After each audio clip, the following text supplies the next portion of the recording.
കഴിഞ്ഞ ദിവസമായിരുന്നു നമ്മുടെ ഗോകുലം ഗോപാലിന്റെ ഓഫീസുകളൊക്കെ ED-യുടെ റെയ്ഡ് നടക്കുന്നതിന്റെ വാർത്ത വന്നത്. അപ്പൊ അതിന് പിന്നാലെ ഇപ്പോൾ പുതിയൊരു വാർത്ത വരികയാണ്.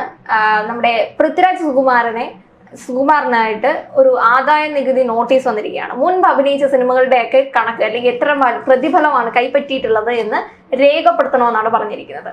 ഇത് ഒരു തികച്ചും ഒരു എംപുരാൻ എഫക്ട് എന്ന് നമുക്ക് പറയാൻ പറ്റുമോ?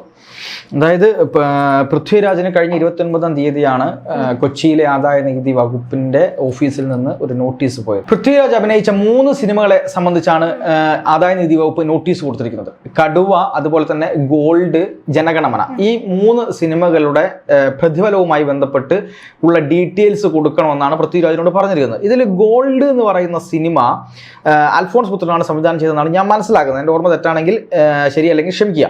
ആ സിനിമയുമായി ബന്ധപ്പെട്ട് ആ സിനിമ വലിയൊരു പരാജയമായിരുന്നു എന്നാണ് മനസ്സിലാക്കുന്നത്.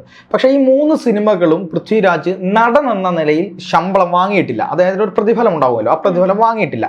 പകരം സഹനിർമ്മാതാവ് എന്ന പേരിൽ ഏകദേശം 40 കോടിയോളം രൂപ അദ്ദേഹം കൈപ്പറ്റി എന്നാണ് മനസ്സിലാക്കുന്നത്.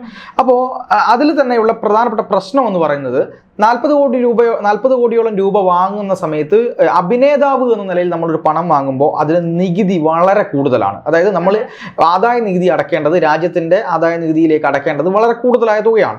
പക്ഷേ സഹനിർമ്മാതാവ് എന്ന പേര് വെക്കുന്ന സമയത്ത് അത്രയും നികുതിയില്ല, നികുതി വളരെ കുറവാണ്. ഒപ്പം നമ്മളൊരു ബിസിനസ്സിലേക്ക് ഇറങ്ങുമ്പോൾ നമുക്കത് പ്രോഫിറ്റ് കിട്ടുന്ന സമയത്ത് അതിൻ്റെ നികുതി അത്രമേൽ പിടിച്ചു പോകുമ്പോൾ അയാൾക്കൊരു ലാഭം ഉണ്ടാവില്ലല്ലോ. അതുകൊണ്ട് തന്നെ രാജ്യത്തിൻ്റെ നിയമം അനുസരിച്ച്, പുതിയ മാറിയ നിയമങ്ങളൊക്കെ അനുസരിച്ച് വളരെ കുറഞ്ഞ നികുതി മാത്രമേ ഉള്ളൂ. അപ്പം ഈ അഭിനേതാവ് എന്നുള്ള നിലയിൽ പണം വാങ്ങാതെ സഹനിർമ്മാതാവ് എന്ന നിലയിൽ പണം വാങ്ങുമ്പോൾ ആ നികുതിയിൽ വലിയ ഡിഫറൻസ് വരുന്നുണ്ട്. അപ്പൊ രാജ്യത്തിന് കിട്ടേണ്ട പണം പൃഥ്വിരാജ് ഈ രീതിയിൽ വെട്ടിച്ചോ എന്നാണ് ആദായ നികുതി വകുപ്പ് അന്വേഷിക്കുന്നത്. എനിക്ക് തോന്നുന്നു ഗോളവുമായി ബന്ധപ്പെട്ട് പൃഥ്വിരാജ് മുൻപേ തന്നെ നിരീക്ഷണത്തിലായിരുന്നു എന്ന് ആദായ നികുതി വകുപ്പ് പറയുന്നുണ്ട്. കാരണം ആ സിനിമ വലിയ പരാജയമായിരുന്നു. വലിയ പ്രതീക്ഷയോടുകൂടി ഇറങ്ങിയ ഒരു സിനിമ വലിയ പരാജയമാകുന്നു, തിയേറ്ററുകളിൽ വലിയ പരാജയമാകുന്നു. അങ്ങനെ പരാജയപ്പെട്ട ശേഷവും പൃഥ്വിരാജിന് പക്ഷെ അതിന്റെ ഒരു സഹനിർമ്മാതാവ് എന്ന നിലയിൽ ഒരു നല്ല പൈസ അദ്ദേഹത്തിന് കിട്ടിയിട്ടുണ്ട്. നല്ല വിജയമായിരുന്നു സിനിമ എന്നാണ് അറിയുന്നത്.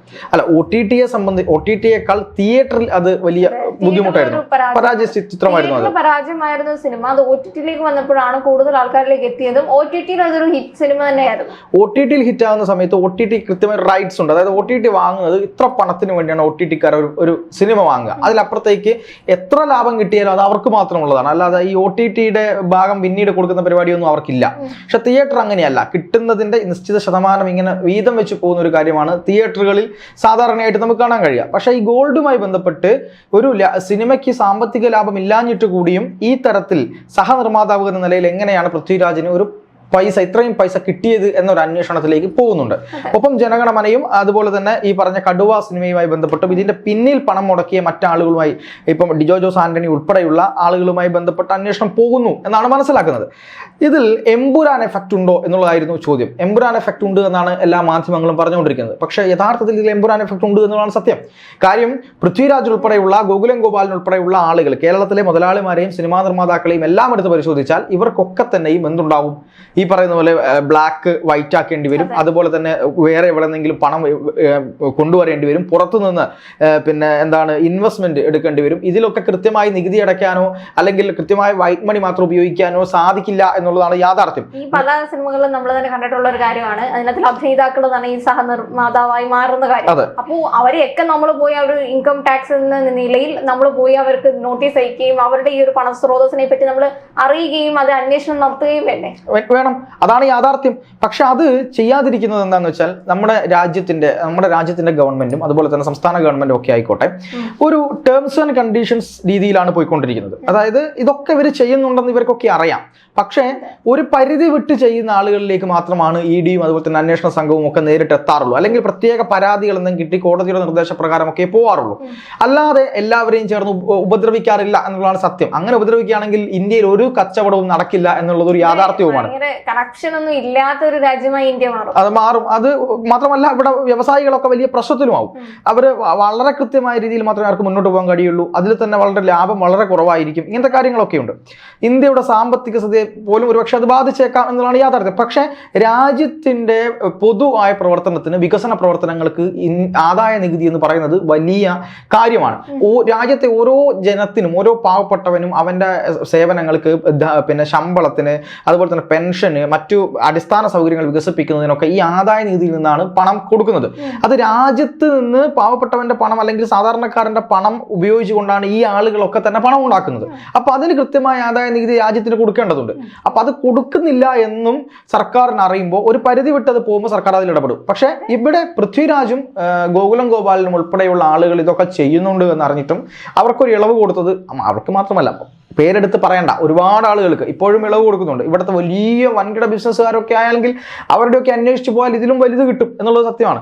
പക്ഷെ ഇപ്പം ഇവരുടെ നേർക്ക് ഇത് വന്നത്, ഞങ്ങളൊരു അഡ്ജസ്റ്റ്മെന്റ് ചെയ്തു തരുമ്പോൾ നിങ്ങൾ ഞങ്ങൾക്കിട്ട് നേരെ കൊത്തുകയാണോ എന്ന നിലപാട് എടുക്കുന്ന സമയത്താണ് ഈ പ്രശ്നം വന്നിരിക്കുന്നത്. ഞാൻ മനസ്സിലാക്കുന്ന അനുസരിച്ച് നടപടികളൊക്കെ വരുന്നത് ഒരു മിനിമം ഒരു കുറച്ച് നാൾ ഗ്യാപ്പ് ഒക്കെ ഇട്ടിട്ടാണെങ്കിൽ പിന്നെയും നമുക്ക് പറയാൻ പറ്റും.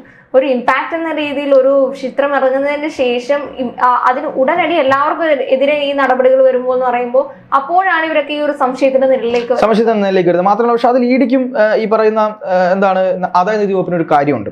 ഇവർ തെറ്റ് ചെയ്തിട്ടുണ്ട് എന്നുള്ള ഉത്തമ ബോധ്യം അവർക്കുണ്ട്. അതുകൊണ്ട് തന്നെയാണ് നടപടി എടുക്കുക എന്ന് പറയുന്നത്. ഇത് കേവലം ഇവരെ പേടിപ്പിക്കാനുള്ള ഒരു നടപടിയല്ല, നടപടി എടുക്കാൻ തന്നെയുള്ള നടപടിയായിട്ടാണ് ഞാൻ മനസ്സിലാക്കുന്നത്. കാരണം ഇതുവരെ 2 തവണയാണ് ഗോകുലം ഗോപാലനെ ED പിന്നെ ചോദ്യം ചെയ്തത്. 1000 കോടിയോളം രൂപ. വേഗത കൂടാനുള്ള കാര്യം എന്താണെന്നാണ് നമ്മൾ ചിന്തിക്കുന്നത്. അതെ, ആ വേഗത കൂടാനുള്ള കാര്യം എമ്പുരാനാണ്. വേഗത കൂടാനുള്ള എഫക്ട് എമ്പുരാൻ തന്നെയാണ്. പക്ഷെ എമ്പുരാൻ എഫക്ട് ആയിക്കഴിഞ്ഞാലും ഇവരുടെ നിയമലംഘനം പിടിച്ച് കോടതിയിൽ കൊടുത്തു കഴിഞ്ഞാൽ അവിടെ പിന്നെ കോടതിയുടെ കയ്യിലാണ്.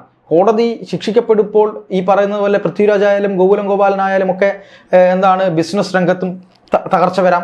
ഈ പ്രശ്നം രാജ്യത്തിന്റെ ആദായ നികുതി വെട്ടിച്ചു എന്നുള്ള പേര് ഭീകരമായ കുറ്റമാണ്, രാജ്യദ്രോഹപരമായ കുറ്റമാണ്, രാജ്യത്തിനെതിരായ കുറ്റമാണ്. അപ്പൊ അത് വലിയ പ്രശ്നം ഉണ്ടാക്കും. അപ്പൊ അതുകൊണ്ട് ഇവിടുത്തെ കേരളത്തിലെ BJPയുടെ RSSന്റെ നേതാക്കന്മാരൊക്കെ കിണഞ്ഞ് ശ്രമിച്ചു. ഗോകുലം ഗോപാലൻ അവസാന നിമിഷം മാത്രമാണ് എമ്പുരാൻ സിനിമയുമായി സഹകരിച്ചത്. ഇത് നിന്ന് പോവണ്ട എന്ന് കരുതിയിട്ട് മോഹൻലാൽ പറഞ്ഞിട്ടും മമ്മൂട്ടി ഇടപെട്ട് സംസാരിച്ചതും കൊണ്ടും കൂടെയാണ് ഇത്തരത്തിൽ ഈ സിനിമയിലേക്ക് അദ്ദേഹം എത്തിപ്പെട്ടത് എന്ന് പറയുന്നുണ്ട്. അപ്പോൾ അങ്ങനെ എത്തിപ്പെട്ടതാണ് എന്ന് ഇവിടുത്തെ RSSന്റെ നേതാക്കന്മാർക്ക് പറഞ്ഞിട്ട് പോലും കേന്ദ്ര സർക്കാരിൻ്റെ അടുത്ത് ഈ കാര്യം പറയാൻ ഇവർക്കാർക്കും പറ്റുന്നില്ല എന്നതാണ് കാര്യം. കാരണം വലിയ കലിപ്പിലാണ് കേന്ദ്ര ആഭ്യന്തരമന്ത്രി അമിത്ഷാ എന്നാണ് മനസ്സിലാക്കുന്നത്.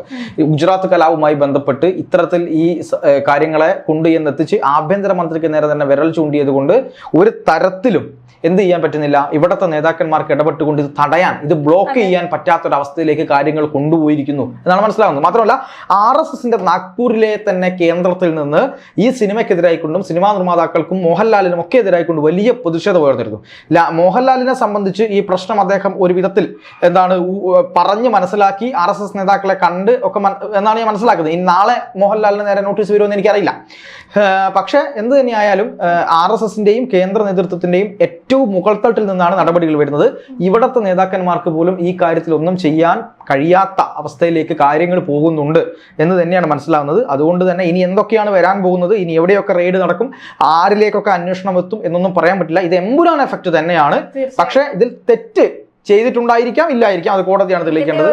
നേരത്തെ പറഞ്ഞ പോലെ വേഗത കൂട്ടാനുള്ള ഒരു കാര്യം എമ്പുരാൻ എഫക്ട് തന്നെയായിരിക്കാം. എമ്പുരാൻ എഫക്ട് തന്നെയാണ്. പക്ഷെ വേറൊരു കാര്യം കൂടെ ഉണ്ട്. ഇതൊക്കെ പറയുമ്പോഴും ഈ എമ്പുരാനെയും ഈ സിനിമയും ഒക്കെ അനുകൂലിച്ച് സോഷ്യൽ മീഡിയയിൽ പോസ്റ്റ് ഇട്ട് നിങ്ങളോടൊപ്പം ഞങ്ങളുണ്ട് എന്ന് പറയുന്ന ആളുകളൊക്കെ തന്നെയും ഇത്തരമൊരു സാഹചര്യത്തിൽ ഇവർക്കൊന്നും ചെയ്യാൻ കഴിയില്ല എന്നും ഇവരുടെയൊക്കെ ബിസിനസ്സുകൾ വല്ലാത്തൊരവസ്ഥയിലേക്ക് പോകുമെന്നും ഇവർക്കറിയാമായിരുന്നു കൊണ്ടാണ് ഇവർ ആ സിനിമയിൽ പെട്ടെന്ന് ചില വെട്ടലുകൾ വരുത്തത്. അപ്പോൾ ആളുകൾ ചോദിച്ചു, നിങ്ങളൊക്കെ പേടിച്ചു കൊണ്ടല്ലേ ഇതൊക്കെ വരുത്തിയത്? ശരിയായിരിക്കാം. കാരണം ഇവർ ജയിലിൽ പോയി കിടക്കുക എന്ന് പറയുന്നത് ഇവരെ സംബന്ധിച്ചിടത്തോളം അത്ര നല്ല കാര്യം അല്ലല്ലോ. കൃത്യമായിട്ട് അറിയായിരിക്കാം ഈ ഒരു സാധനം ഈ ചെയ്തു വെച്ചിരിക്കുന്ന ആൾക്കാർക്ക് നന്നായിട്ട് അറിയാമല്ലോ ഇത് പുറത്തേക്ക് ഒരു എന്ത് ഇമ്പാക്റ്റ് ആണ് ഉണ്ടാക്കുന്നത് എന്ന്. പക്ഷെ അവർക്ക് കൃത്യമായിട്ട് അറിയാം. അവർക്ക് കാണിക്കേണ്ടതൊക്കെ എല്ലാവരെയും കാണിക്കുകയും ചെയ്തു. ഇനിയിപ്പോ കാണാത്ത ആൾക്കാർ ഇപ്പൊ ചർച്ച ചെയ്യുന്നുണ്ട്, ഇതിപ്പോ അറിയാത്ത ആൾക്കാരൊന്നും ഇല്ല. അതിനുശേഷം ആരും പറയുന്നതിന് മുമ്പ് തന്നെ സ്വന്തമായിട്ട് വെട്ടുകയും ചെയ്തു. തീർച്ചയായിട്ടും ഇതിപ്പോ ആരും ഭയപ്പെടുത്തിയിട്ട് ഭീഷണിപ്പെടുത്തിയിട്ടില്ല, അവരുടെ എന്താണോ ഉദ്ദേശിച്ചത് അത് നടന്നിട്ടുണ്ട്. അത് ഇവർക്ക് മുൻകൂട്ടി കണ്ടുകൊണ്ടിട്ടാണ് ഈ പണി വരുന്നത്. പക്ഷെ അതിൽ ഗോകുലം ഗോപാലനെ പോലെ ഒരാൾ കുടുങ്ങി എന്നുള്ളത് വളരെ വിഷമകരമാണ്. കാരണം അദ്ദേഹം അങ്ങനെ ആർക്കും എതിരായ ഒരു മനുഷ്യനൊന്നും അല്ല. അദ്ദേഹം ഈ സിനിമ പോലും കണ്ടിട്ടില്ല എന്നാണ് ഞാൻ മനസ്സിലാക്കുന്നത്. യഥാർത്ഥത്തിൽ ഞാൻ അദ്ദേഹത്തിന് അടുത്ത് ബന്ധപ്പെട്ട സോഴ്സുമായി ബന്ധപ്പെട്ട് അന്വേഷിച്ചപ്പോൾ അദ്ദേഹത്തിന് ഇവർ പറഞ്ഞത് കൊണ്ട്, നല്ല സിനിമയാണ് ഉറപ്പ് കൊടുത്തത് കൊണ്ട് മാത്രമാണ് അദ്ദേഹം അതിൽ ഇടപെട്ടത് എന്നാണ് ഞാൻ മനസ്സിലാക്കുന്നത്. പക്ഷെ പണി ആദ്യമായിട്ട് അദ്ദേഹത്തിനും, പക്ഷെ തുടർന്ന് പണി പൃഥ്വിരാജിനും കിട്ടിയിരിക്കുന്നു. മുരളി ഗോപിക്ക് പിന്നെ ഒന്നും പേടിക്കാനില്ല. കാരണം മുരളി ഗോപിയെ സംബന്ധിച്ചിടത്തോളം അദ്ദേഹം ഇങ്ങനത്തെ കാര്യങ്ങളൊന്നും ഇല്ലാത്തത് കൊണ്ട് തന്നെ, കള്ളപ്പണം വെളുപ്പിക്കലും പരിപാടികളൊന്നും ഇല്ലാത്തത് കൊണ്ട് തന്നെ അദ്ദേഹം സേഫ് ആൻഡ് സ്ട്രോങ് ആയിരിക്കുന്നു എന്നാണ് പറയാനുള്ളത്.